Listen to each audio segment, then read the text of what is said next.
All right. So let's see, Taylor. Let's do the setting here. So I had just moved to this place. Business flopped, so I had to go back and get a temporary job.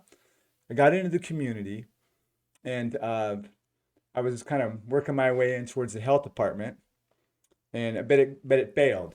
And so I was front desk at the. I got in as a front desk at the Chateau on the Lakes in the Ozarks, and all of a sudden, like 9 months later, after the job interview, they came back to me and they said, "Hey, we really liked you and we want you to work with us, but as far as getting your inspector license and everything lined up, how about if we get you in the door by you being in animal control, for the city and the county of Branson, Missouri?" And so, well, I better not use names in case I talk bad. But anyways, so I was all my first thought was, man, I don't want to deal with animals, you know. I've been on a ranch for 15 years taking care of horses and animals. I didn't want to go do a job around animals. But the guy was all like, he's an ex-Navy guy. He's like, dude, you get your foot in the door to be an environmental public health specialist, right? And I was like, okay. So, but my biggest fear was freaking dealing with cats, man. Especially inside cats. I had an immunity system breakdown. I'm really allergic to animals inside. And so, no joke, man. So I took the job. Not more than 2 weeks later, we get this call, and it's about this hoarder, a person who hoards things.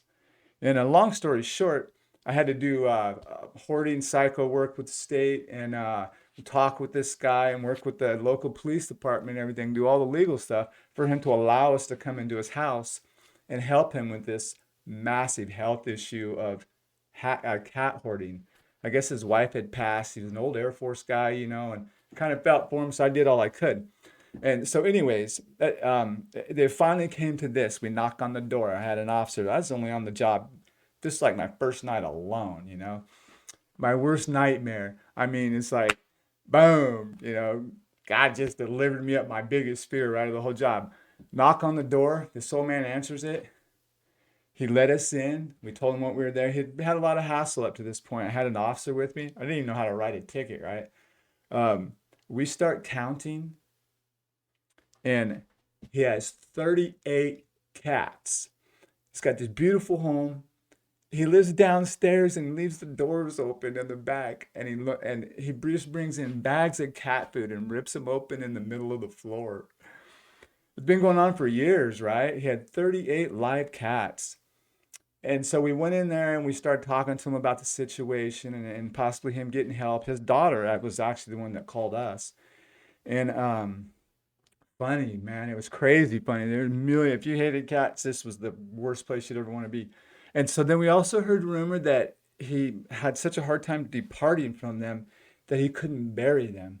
So there was some wrapped up in his freezer, right? I had to document all this. So I had to be, professional. I went over there and here's the scene. I went over there, and this isn't the exact place, but here's about as close as I get to what it looked like. So I go over there with this, and I have to open up this freezer in the refrigerator over in here. Okay. And we walk in the front door, and there's this type of stuff. There's 18 inches. There weren't even this many newspapers. There was 18 inches of cat poop down the hallway. He had his room sectioned out. We had all the pregnant females, all this stuff going on, right? And we walk over to the freezer. The guy had 23 wrapped up dead kittens and full blown cats stuffed into that freezer. We wound up having to bring in extra help as an animal control guy. The press was out front.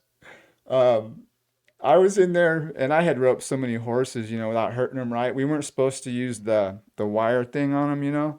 We were supposed to catch them up in nets, and then we had to bring them outside in front of the cameras, so we weren't being cruel to them. So here I am, and I'm in this fucking house, Taylor, and there was cats that like jumping off curtains, and I'm lassoing them, catching them through the air, right, and bringing them down. Then I transfer them to a net, and we take them outside, and put them in the patrol wagon. But I gotta tell you, if you've ever wanted to be in a nightmare situation, roping and rounding up 38 wild cats in a house, man. It was my freak on, dude. You know what I'm saying? I wish I'd have been drunk or something. Anyway, so I thought I'd just pop this off for you for some good entertainment. You have a great night. Appreciate you.